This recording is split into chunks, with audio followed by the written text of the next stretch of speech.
Um, Hello, this is RingRing. Welcome to the Kotlin Multiplatform Learning Series for Android engineers. So far, we've been covering explanations of the native UI version of the official tutorials, but starting from this video, we'll be delving into explanations of the shared UI version of the official tutorials.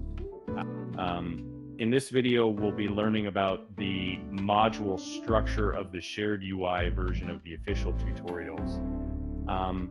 Following the official tutorial for the shared UI version, when you create a Kotlin multi-platform project using the Kotlin multi-platform wizard, you'll notice a large number of folders.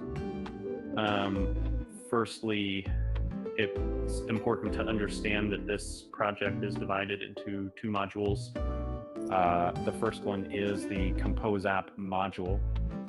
This module consolidates common code for Android, iOS, and desktop. Composable functions used in each platform are also implemented in this module. This module is written in Kotlin and built using Gradle. The second one is the iOS app module. This module consolidates iOS-specific logic. It's written in Swift and built using iOS frameworks when making actual code modifications. You'll only need to open this module in Xcode. Thank you for watching.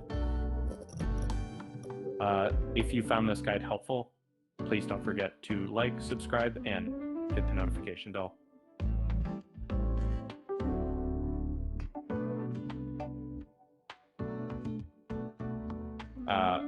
Stay tuned for more content on Kotlin Multiplatform.